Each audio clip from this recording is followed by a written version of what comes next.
제가 예전에 봤던 영화에서 이러한 대사 한마디가 있었습니다. 이 세상이 고수에게는 놀이터고 하수에게는 생지옥이다. 고수에게는 놀이터고 하수에게는 생지옥이다. 짧은 영화의 한 대사이지만 한번 생각해 보면 좋을 것 같습니다. 우리는 어떻게 살아가고 있나요? 우리에게 이 세상은 놀이터인가요? 아니면 생지옥인가요? 놀이터에서 살고 계십니까? 아니면 생지옥에서 살고 계십니까? 이 말을 이렇게 바꿀 수도 있을 것 같습니다. 고수로 살고 계신가요? 아니면 하수로 살고 계신가요? 우리가 살아가는 이 세상을 우리가 선택하지 않았습니다. 우리가 한국에서 태어나야겠다, 우리가 이 나라에서 이 지역에서 살아가야 되겠다, 이러한 선택을 하지 않았습니다. 믿는 우리들은 하나님께서 보내셨다, 혹은 하나님께서 우리를 이곳으로 부르셨다, 이렇게 표현을 합니다. 우리는 보내신 곳에서, 부르신 곳에서 살아가고 있습니다. 그냥 살아가지 않죠. 하나님을 예배하는 그리스도인으로 살아가고 있습니다. 그럼 이렇게 한번 생각해 보겠습니다. 이 세상, 우리에게 주어진 이 세상은 그리스도인으로서 살만한 세상인가? 아니면 그리스도인으로서 살아가기 힘든 세상인가? 그리스도인에게 이 세상은 놀이터인가? 아니면 생지옥인가? 여러분, 우리가 그리스도인 된 것, 하나님을 아버지라 부르는 것, 은혜입니다. 그렇지 않습니까? 아멘이시죠? 다시 할까요? 네, 우리가 그리스도인 된 것, 하나님을 아버지라 부르는 것은요, 세상 그 무엇과도 바꿀 수 없는 놀라운 은혜입니다.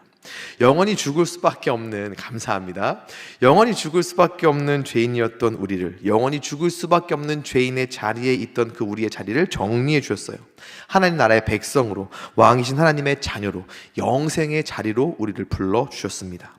그런데 우리가 약속받은 이 많은 것들, 그리고 우리가 지금 살아가고 있는 이 땅, 이 세상을 비교해 보면은요, 온도 차이가 많이 납니다. 심한 괴리감이 있습니다. 역설적입니다. 그리스도인된 우리는 믿음 생활을 합니다. 신앙 생활을 합니다. 하나님을 예배하고 그리스도를 증거합니다. 우리가 매주일 듣는 복음을 우리가 살아가는 이 땅 가운데에서 우리의 삶에서 살아내려고 애씁니다. 그렇다면 우리가 살아가는 세상도 우리에게 협조적이면 얼마나 좋을까요? 복음을 증거하는 사람으로서, 복음을 살아내는 삶으로서 세상도 그러한 우리의 삶을 지지해주고 도와주면 참 좋을 텐데, 그렇지 않습니다. 놀이터에서 노는 것처럼 마냥 즐겁고, 그리스도인이라는 것 자체가, 신앙생활을 하고 믿음 생활을 하고 복음을 살아내는 삶이 마치 우리 아이들이 놀이터에서 뛰어노는 것처럼 마냥 행복하고 즐거우면 참 좋을 텐데, 현실은 그렇지 않다라고 하는 거예요. 지속적으로 우리의 믿음이 공격을 받습니다. 분명히 복인데, 언약 백성이 되고 하나님의 자녀가 된 것은 분명히 복인데, 주위를 둘러보면은, 살아가는 세상을 보면은 그리스도인 아닌 사람들이, 복음을 아직 듣지 못한 자들이, 복음을 모르고 예수 그리스도를 모르는 이들이 더 놀이터에서 노는 것처럼 행복하게 사는 것 같아 보여요. 오히려 믿는 우리들에게, 믿는 우리가 생지옥에서 사는 것처럼 살아갈 때가 많이 있는 것 같습니다. 역설적입니다. 분명히 하나님께서 우리를 불러주실 때, 당신의 백성, 당신의 자녀로 우리를 불러주실 때, 우리는 그것이 세상 그 무엇과도 바꿀 수 없는 복이라는 것을 분명히 믿습니다. 그것을 믿음으로 고백하고 그렇게 살아가기로 결단하면서 지금을 살아가고 있는 거예요. 그런데 보여지는 현실이 그렇지 않다라고 하는 겁니다.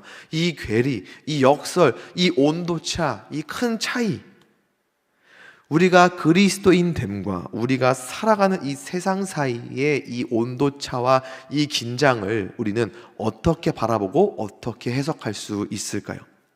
오늘 말씀 베드로전서에서를 보면은요, 이렇게 우리를 부릅니다. 거류민과 나그네 같은 너희. 거류민과 나그네 같은 너희.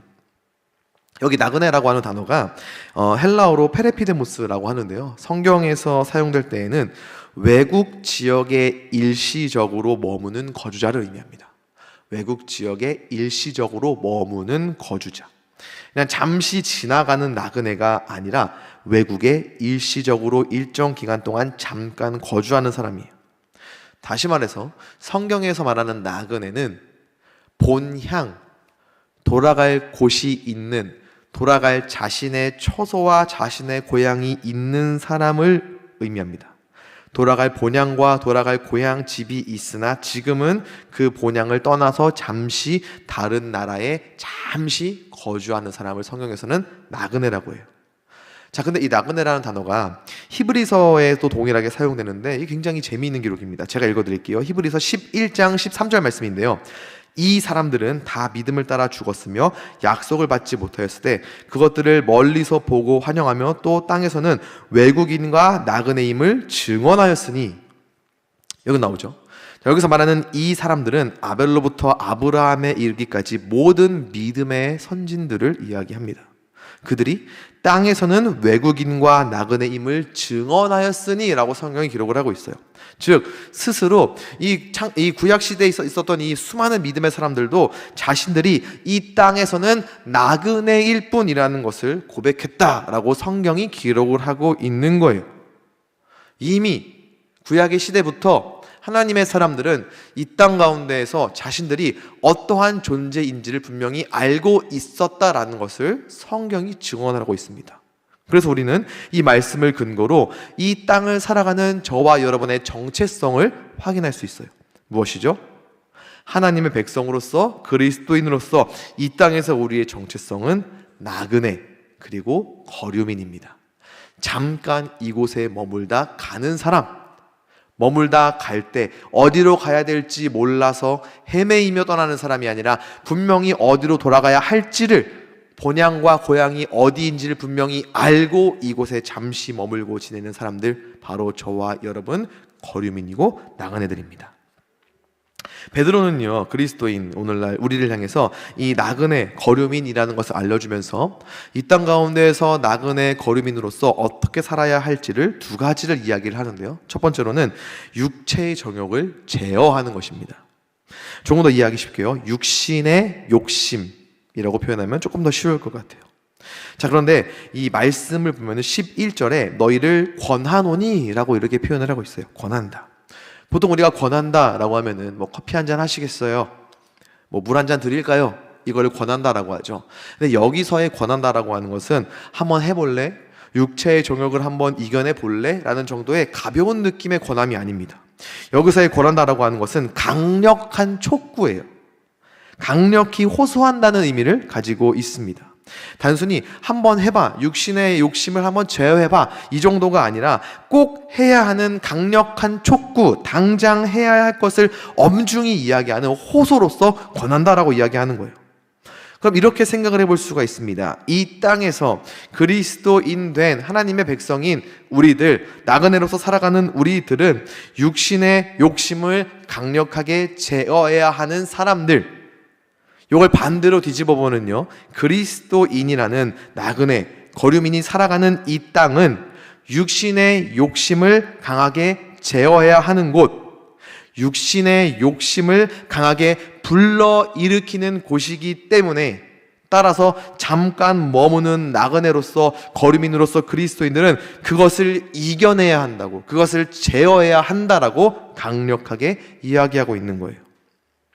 즉, 앞서 반복해서 말씀드렸던 것처럼 베드로의 이 말 속에서 우리는 그리스도인인 우리와 육신의 욕심을 끊임없이 불러일으키는 세상 사이에는 당연히 우리가 그리스도인 되었기 때문에 이러한 온도차, 이러한 역설적인 긴장이 존재할 수밖에 없다는 것을 우리는 이 베드로의 말씀을 통해서, 이 베드로서 말씀을 통해서 우리가 발견할 수 있다라고 하는 거예요. 그래서 여러분, 우리가 나그네이고 거류민이라는 것이 이 말씀을 근거로 우리에게는 소망이 될 수 있습니다.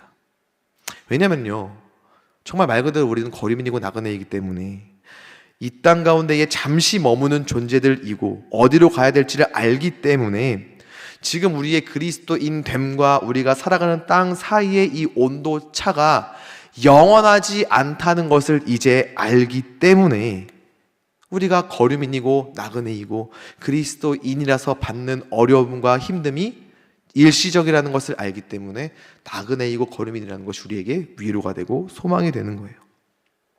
물론 나그네, 거류민이라는 단어가 요즘을 살아가는 우리들에게는 썩 듣기 좋은 단어는 아닙니다.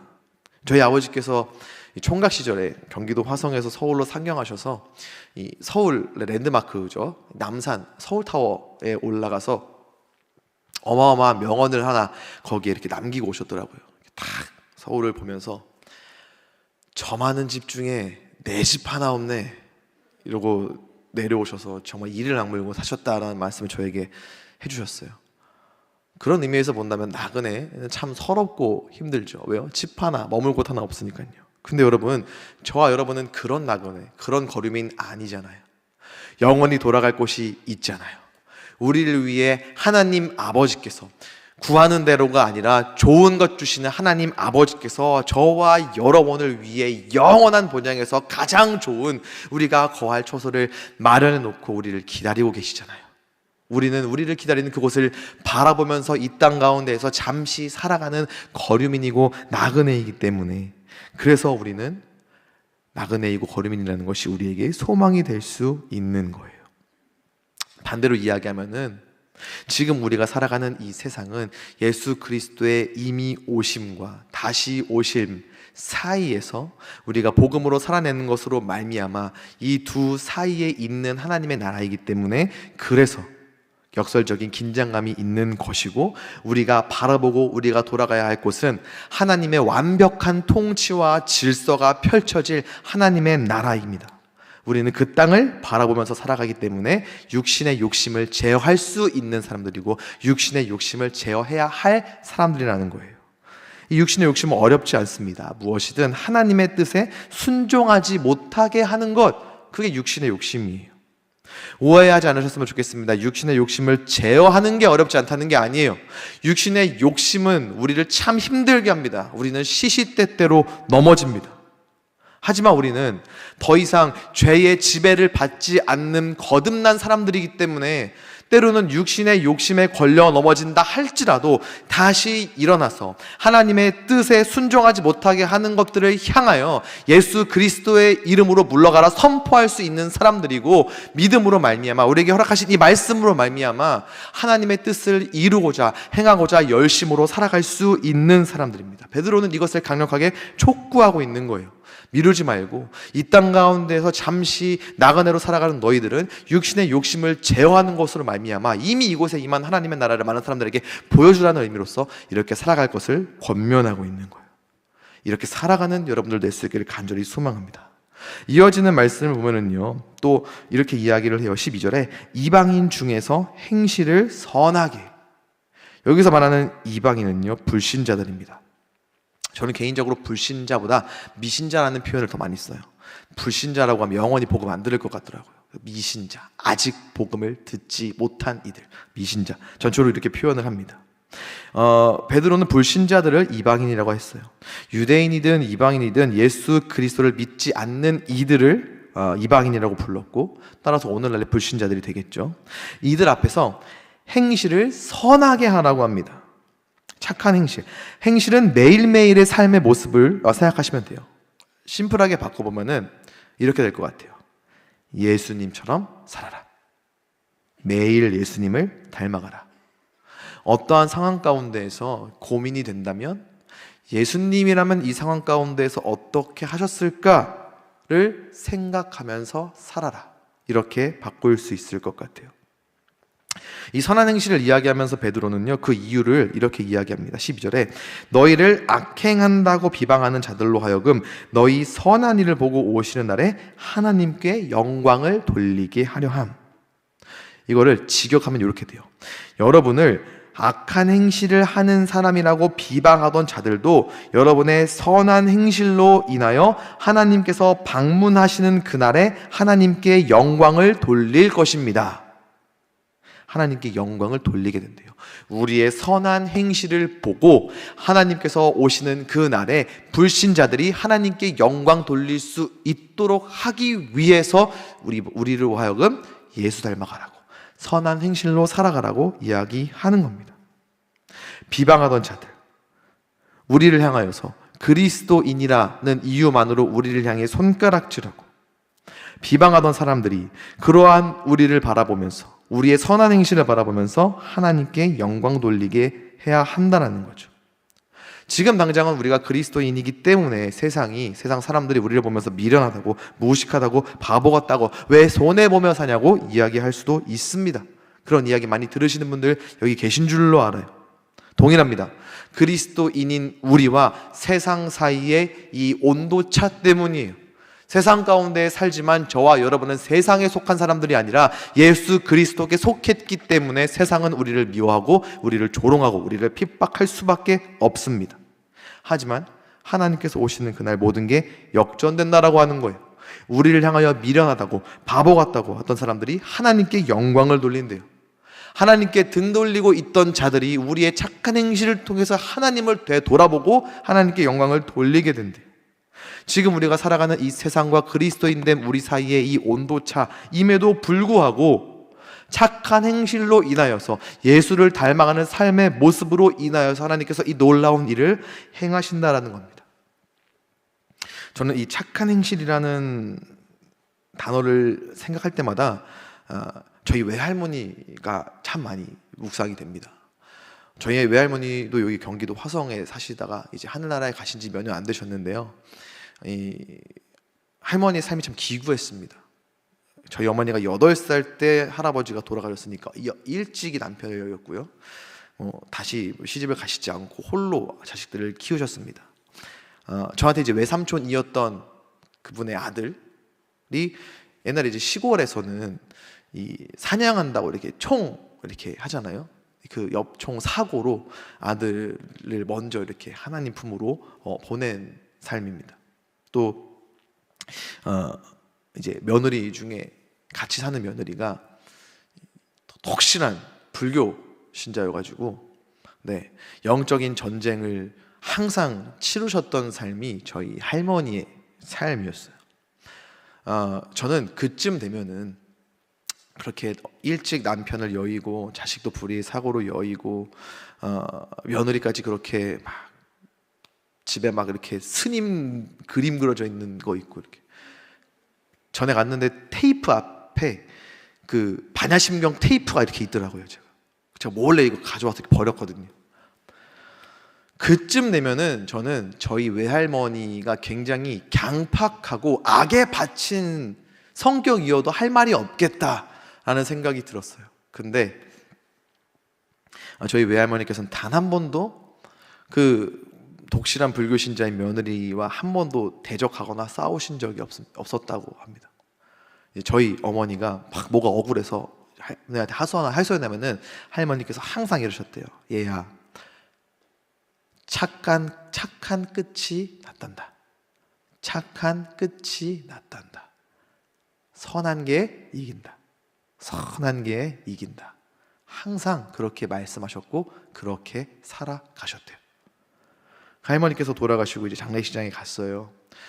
할머니 사진 앞에 이렇게 장례식장에 빈소가 마련되어 있는데 공책이 이렇게 있더라고요. 저는 그 유언서인 줄 알았어요. 그래서 뭐 어디 땅을 숨겨놨으니 특별히 이제 내가 너무나 바랬던 목사가 된 우리 손자 뭐 이렇게 개척할 때 쓰거라. 그래서 그리고 이제 하나님의 할머니 마지막으로 저에게 선물을 이런 기대를 안고 공책을 펼쳤는데 맨 첫 장에 세 글자가 저를 수간하게 만들었습니다. 세 글자. 태초에. 성경을 그렇게 열심히 필사를 하셨더라고요.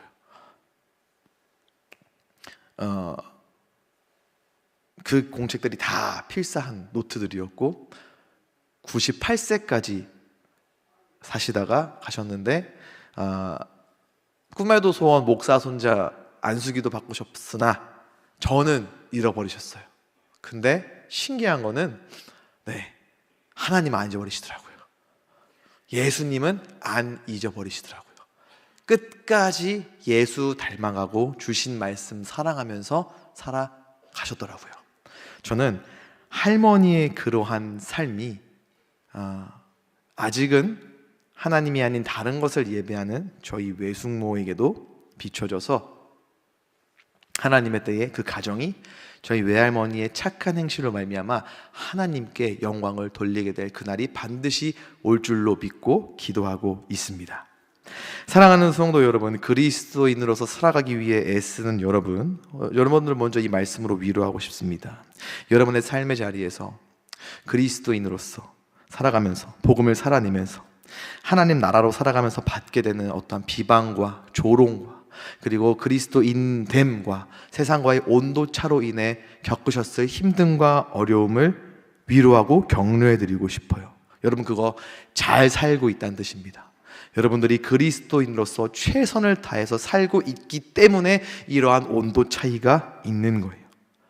그게 맞냐고, 하나님 믿는 게 그게 맞냐고 손가락질하는 그 손가락질 받음이 여러분 맞는 겁니다. 잘하고 계신 거예요. 안심하셔도 좋습니다. 하나님께서 다 보고 계시고 그러한 우리의 삶을 통해 당신께서 영광 받으시도록 분명히 일하실 거예요. 그리고 도전을 드리고 싶습니다. 세상은요, 그리스도인인 우리들에게 놀이터가 맞습니다. 어떠하든지 간에 우리는 나그네이고 거류민이기 때문에 놀이터에서 영원히 있지 않잖아요. 엄마가 밥 먹어라 부를 때는 집으로 돌아가는 것처럼 우리에게는 돌아갈 곳이 있기 때문에 이 세상은 우리에게 놀이터가 맞습니다. 이 놀이터에서 우리는 육신의 욕심을 제어하는 것으로 하나님께 열심히 순종하기 위해 애쓰는 것, 나아가서 착한 행실로 아직 주님을 모르는 이들에게 그리스도를 보여주면서 그렇게 복음을 살아낼 때, 이 잠깐 허락된 놀이터에서 열심으로 복음을 살아낼 때 하나님께서 그러한 우리의 삶을 축복하시고 그러한 우리의 삶을 통해서 놀랍게 영광 받으실 줄로 믿습니다. 이러한 삶을 살아가는 더 사랑의 모든 성도님들 될 수 있기를 우리 주 예수 그리스도 이름으로 간절히 축원합니다. 우리 이 시간 함께 찬양하고 기도했으면 좋겠습니다. 믿음과 삶이라는 찬양인데요, 가사가 우리의 삶의 고백이 될 수 있기를 소망합니다. 함께 이 찬양 고백하도록 하겠습니다.